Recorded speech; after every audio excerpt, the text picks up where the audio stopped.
Welcome to College Admissions Toolbox, giving you the edge you need to get into the colleges of your dreams. With your host, Steve Schwartz. That's me. Today we're talking with Randy Levin. How are you doing today, Randy? Pretty good. You, Steve? Awesome. Thanks so much for joining us today. Now, you've got a really great background. You're a former high school English teacher who's taught in highly competitive districts out in Long Island, and now you work as a college essay advisor. Tell us a little bit about how you got to where you are today.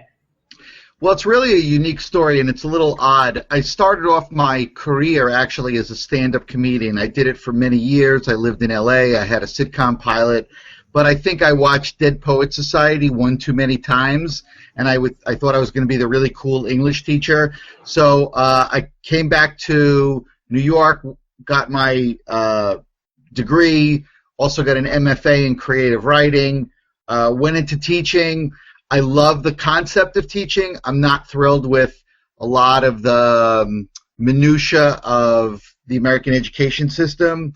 Along the way, I was helping a lot of kids with their college application essays, and what I was noticing, especially in communities where, like the school I taught in, there were a lot of Asians and South Asian kids, and their essays all started looking alike. They were interchangeable. In fact, as an experiment, I would sometimes take some of the essays and hand them out to different kids, and they thought they were looking at their own essays.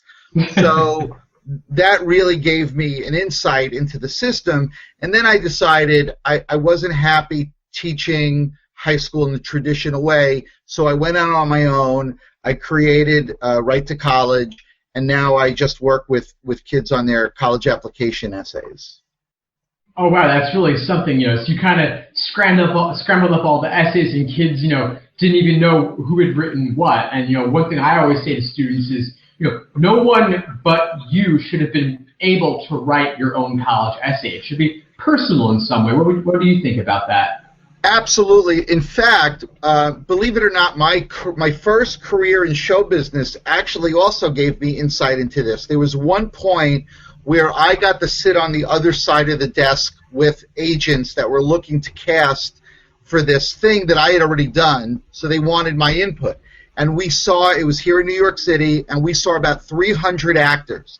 And 298 of them sat in front of us and basically rattled off their resumes. They told us nothing about who they were.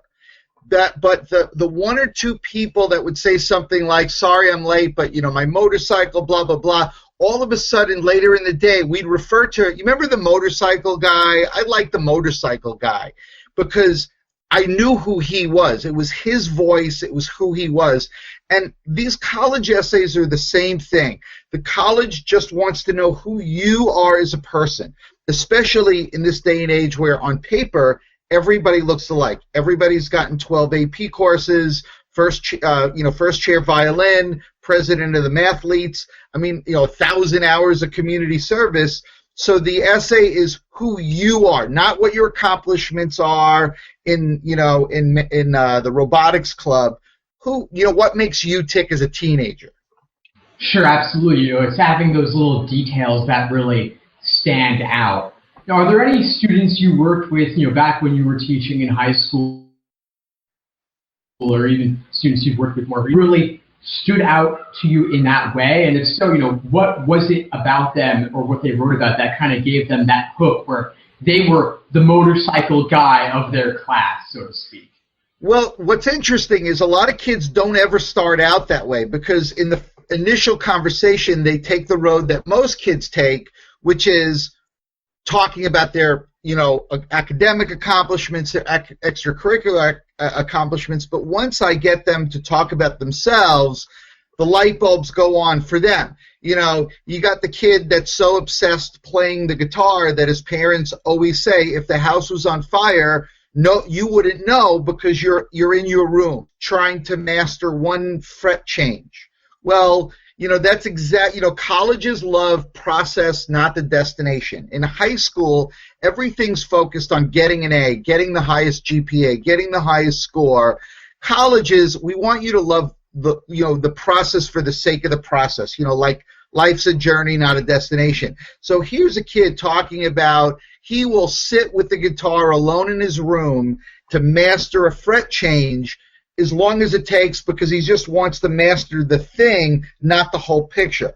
Now, the irony is, at first his parents freaked out. It makes my kid sound like a loner. He's not around people. Now, obviously, number one, there's a component in the essay where he loves playing for his friends and family, so the social aspect of the guitar is also there. You know, you can get 3 or 4 kids with guitars, and now you have this fun jam session. You know, Billy Joel always used to say he got into the piano just so he can meet girls. You know, so there is a social component, but I also told the parents, colleges are reading 38,000 essays.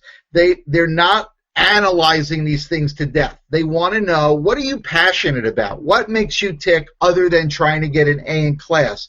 And if you can sit with a guitar to master something, we know that you love the process of doing stuff and that you're passionate about something other than, you know, AP physics. No, for sure. 100%. I'm sorry. Go ahead. Oh, no, I was going to say I have 1,000 of those stories, because whether it's a love of the guitar or art or even making people laugh. You know, one of my favorite ones, and I've seen it maybe 2 or 3 times, is you get a kid, especially from a community like Asian or South Asian, that are, you know, it's all about academics. Well, if you have a kid who loves to make people laugh, that understands that life is a balance. You know, I'm working with a kid now that says, if you look at me, you would think I sleep with a textbook under my pillow. But, you know, he loves to lighten the mood. And if you look at his transcripts, he's an A, you know, he's a perfect A student. So he's not the class clown, but he knows how to balance work and play. Like he wrote this. I take the work seriously. I don't have to take myself so seriously. And that's a home run for a college. That's a kid that's going to work, but he's also going to socialize. So those are the gems that come out of these once kids realize the essay's not about how brilliant they are or what a great athlete. You know, even that, you know, when they write about, let's say it's a sports kid, not a kid that's academically, you know, but a real sports kid. I say, don't write about, it's not about baseball. It's about you on a baseball team. What's it like being a team member? What does it feel like to win with dignity, to lose with humility, or the other way around? You know, what's it like to support, you know, like in a classroom, everything's about I want a better grade than you. But on a team, you support each other. You help the weakest player get stronger. So even in sports, it's not about, I love getting on the field and scoring the goal. It's about the locker room. What's it like on a humanistic level when you're bonding with other players? What does it feel like when you win together or lose together? So whether it's academics or sports or the guitar or laughter, what's it like just being you? Because the college at this point with the essays is more concerned, you're going to be living in their home for 4 years. If I was the admissions person, I want to know you're going to be safe and happy. I don't want you to be the kid up on a clock tower with an automatic weapon. I don't want you under your bed, you know, curled in the fetal position, sucking your thumb on the phone, going, get me out of here. I want you to be okay. You know, so if I get a glimpse into you just as a 17, 18-year-old person, I'm going to have a really good idea that you'll be okay on my campus. Sure. Those are such valuable points there. I mean, definitely, colleges are looking for the kids who are dedicated and will go the extra mile to persevere with whatever they're passionate about. And, you know, hopefully that some of that is at least their area of study. But at the same time, you know, having that self-reflection and that humility, you know, I take the work seriously, I don't take myself so seriously. You know, show that you have a personality. And real life is sometimes messy. And sometimes you will fail. And the idea of not being perfect and not trying to present yourself as perfect, I think definitely can help the people reading your college essay to engage, to like you more. Right. In no, fact, no one likes someone who tries to be perfect all the time and never, you know, is willing to demonstrate any capacity for failure or imperfection, right? Right. In fact, the second, you know, if you look at the Common App question that they changed last year, the time you failed, you know, one of the biggest mistakes tens of thousands of students made was, I failed, I tried harder, I succeeded. You know, I tore my ACL, I went to rehab, and now I'm the starting pitcher, which is not the question. The question is, like, here's one of my favorite ones. Last year, a kid says to me, well, in the 9th grade, I was the 4th chair violin. And I stopped and I said, I know what you're going to tell me. You had a private tutor, and now you're the 1st chair. He said, no, I'm still the 4th chair. I suck at the violin. But I love being part of the orchestra. And in his own words, very profound, he said, not everybody in life gets to be the 1st chair. That became a brilliant essay. What do you do when you fail? I redefine. It's not about success or failure. It's just about participating. Or a kid who didn't make his he didn't make his varsity swim team. Loved swim, was crushed by that, but was passionate about swimming. He discovered an organization that teaches little toddlers how to swim. So he joined that. What do I do when I fail? I take my passion and I find another outlet for it. So you're absolutely right. They don't want perfect kids. First of all, nobody's perfect. But, you know, Harvard turns down 500 kids a year with 2,400 SAT scores. It's not about being perfect. It's about being a human being. And are you okay when things don't work out? You're going to be 1,000 miles from your parents' house.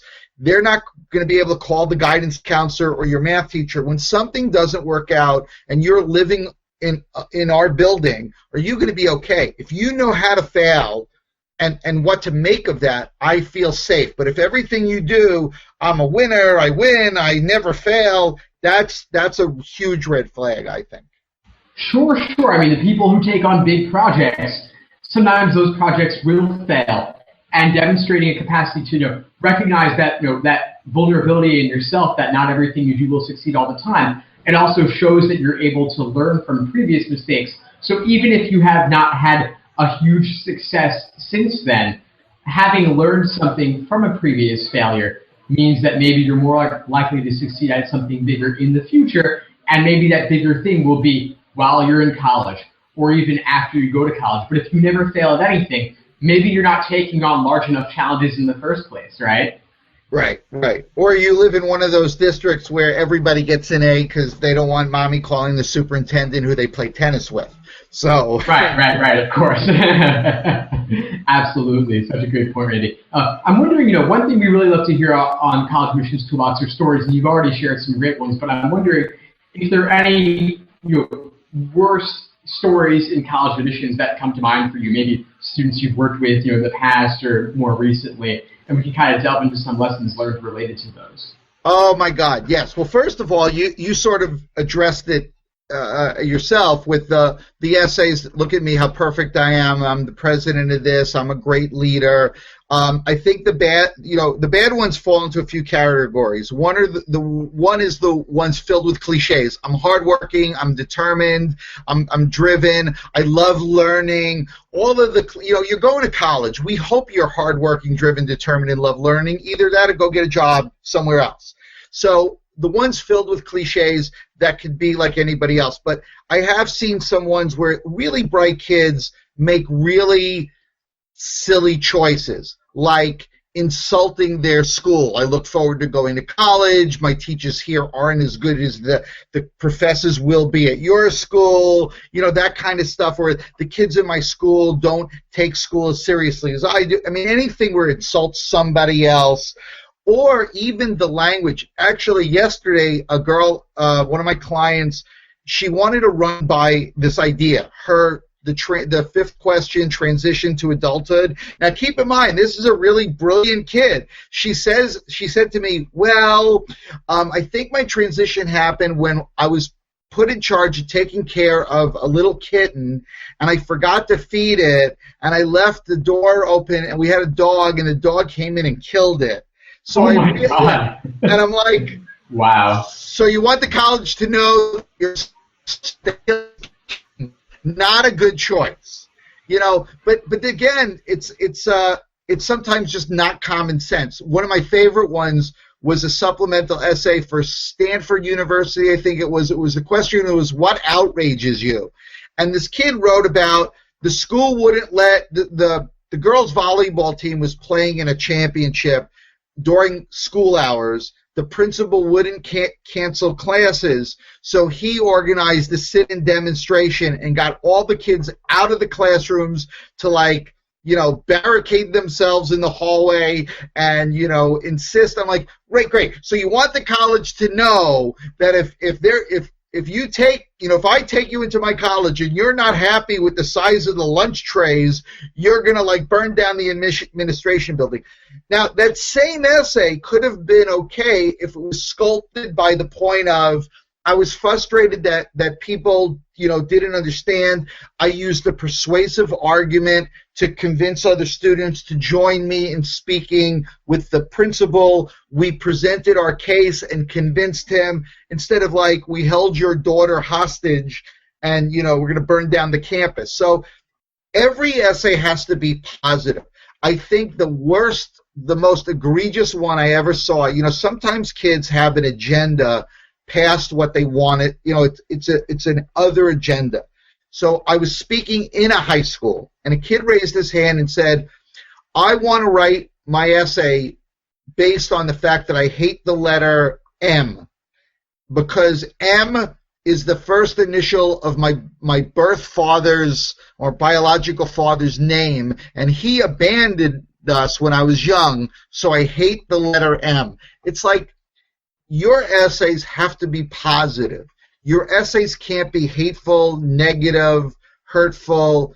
So anything that says, look, I'm great and everybody else stinks, or I hate this, is bad for the college. So those are the bad ones. Those are the ones you want to. Everything has to have a positive.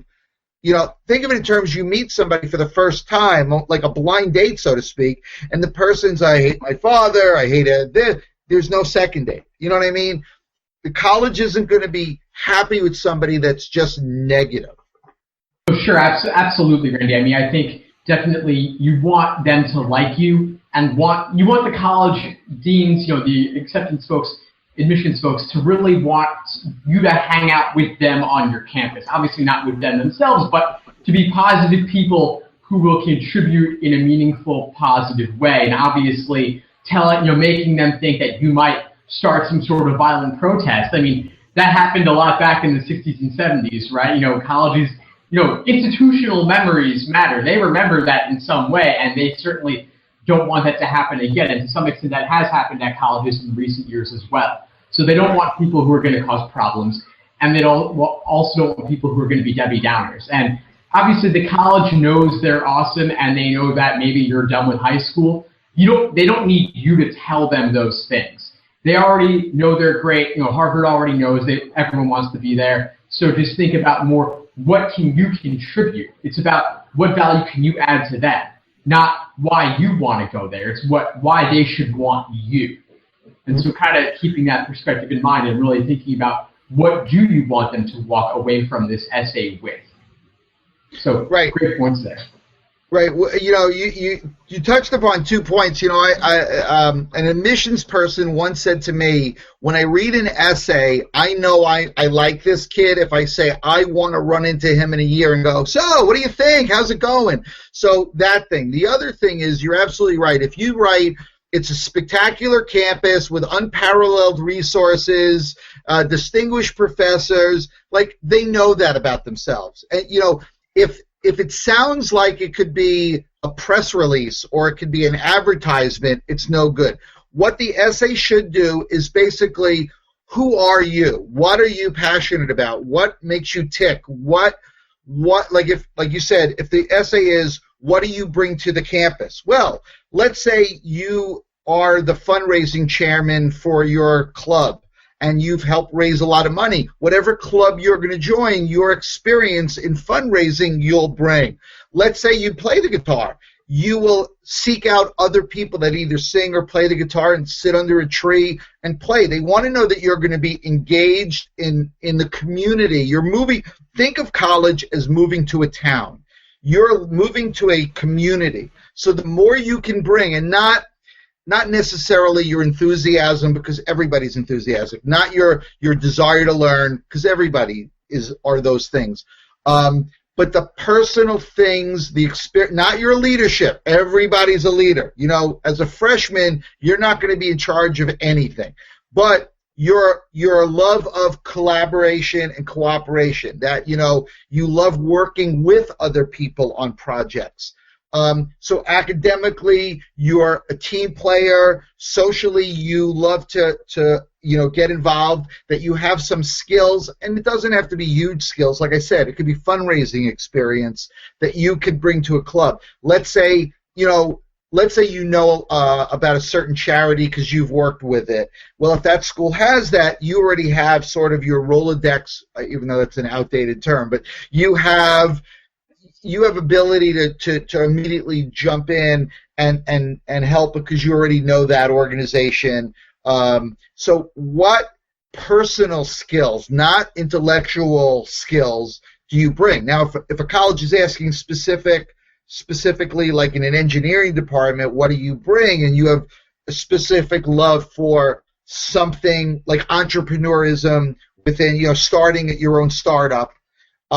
But again, not by yourself, but the idea of sharing your ideas with other people, listening to their ideas and helping them create. So anything where you're an active participant in the community is what they're looking for.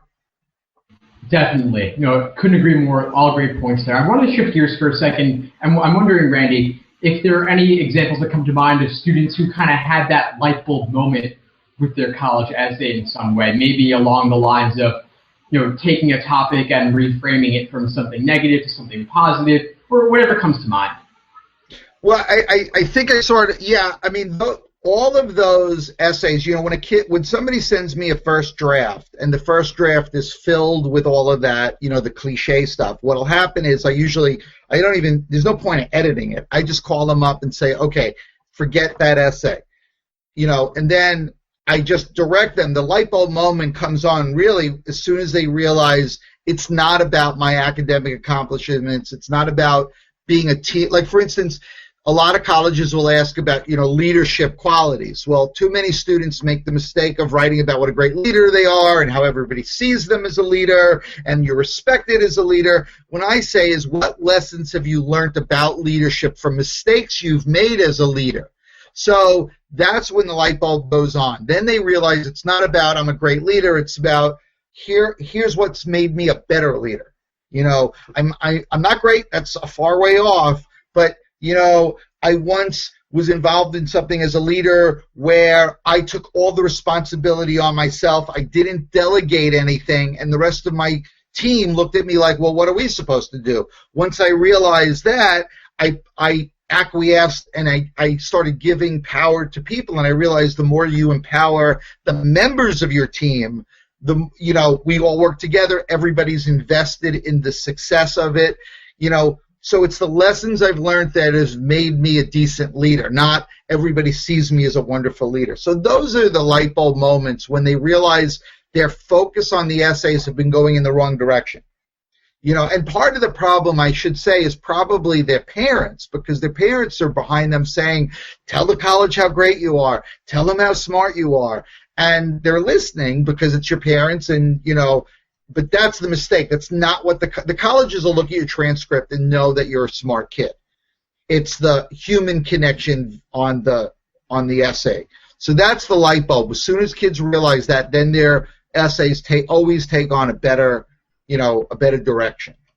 No, absolutely. It becomes a lot more fun and a lot more colorful, especially for the colleges looking at, you know, hundreds and thousands of essays that are all just, you know, puff pieces, all, you know, boosting your resume, but not really showing anything colorful. And that, coming back to what we said earlier, really comes back to that vulnerability and those failures and the capacity to reflect on and gain insights from those previous experiences. You know, great points, Randy. I couldn't agree more with you there.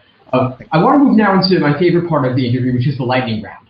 I'm going to ask you some rapid-fire questions. You give me some rapid-fire responses. Are you ready? All ready. Great. What's your number one piece of advice for the college admissions process? Write about you. You know, basically be yourself. Sorry, can you just cover that again from the top? Your internet broke up for 1 second. Okay. just go ahead and jump in with the response. Oh, okay. Write about you. Don't write about your accomplishments. Basically be yourself. 100%. Could you share with us one habit that you believe contributes to college admissions success? Yeah, it really is be yourself. They want to hear your voice. They don't want to read an essay that looks like, you swallowed a thesaurus to get SAT words in there. Words like plethora and myriad I see all the time, and it drives me nuts. The language isn't going to endear you. Writing it, here's the biggest piece of advice. These are not creative writing pieces. You don't need these long introductions. It was a dark and dreary day when I first arrived. They don't have time. They're reading 38,000 essays. They want you to get to the point. It doesn't mean there can't be a very short introduction, but not like an introduction you would have either in an academic paper or in a creative writing paper. So get to the point. My personal thing is, unless it's absolutely necessary, dialogue is a big mistake. They're not reading a short story. These are not creative pieces. They're not looking for sweat drip from my brow as the proctor meticulously handed out. They don't want that. Their eyes are going to glaze over.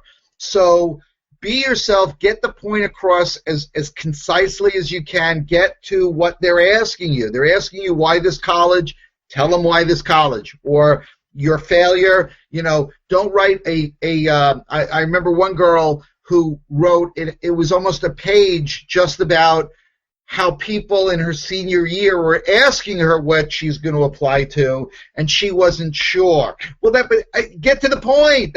They're not going to read that. So I would say that wasn't my lightning round answer, but that's yes. No, that's all right. It's a great point. I'm always telling students to only use words that would appear in ordinary conversation. No words that you would only read in some fancy work of literature that half the readers are going to have to look up anyway.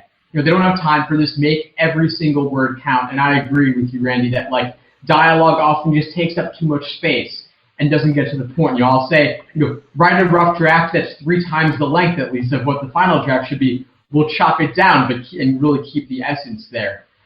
Great advice there. What's one online college admissions resource that you absolutely love? I actually have 4. If that's okay. Yeah, so totally. I think they're really good. One is collegeessayorganizer.com. This is a brilliant thing.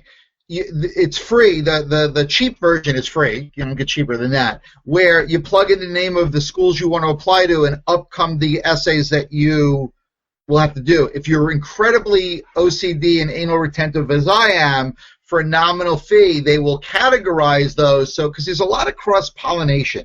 There are some topics that, this one essay with a little tweaking applies to these 3 other schools. Just if you do that, make sure you change the name of the school and don't, for Harvard, don't write Yale.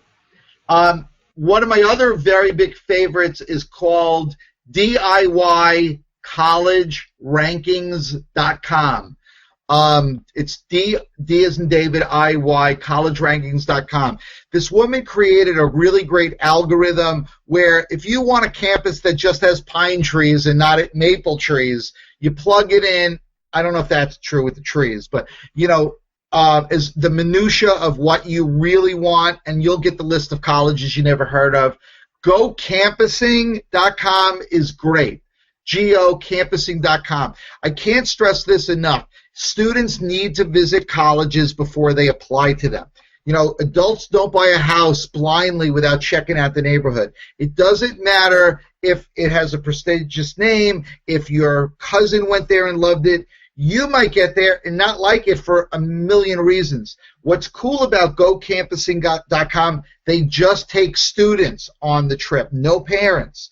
And you get to see all these great campuses. You get to, bond with other students like-minded, but it's a great place. And then this isn't really for students, but for their parents, a guy named Andy Lockwood, andylockwood.com, and he helps your parents pay a lot less for college. Think of it this way. The more money your parents save for college, the more money they get to give you to spend when you're in college.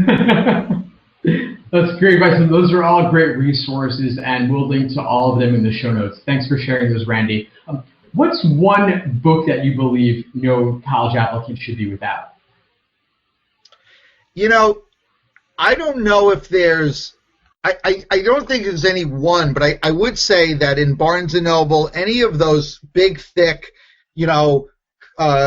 reference books on college majors, you're getting a really objective view. It's not written by the college.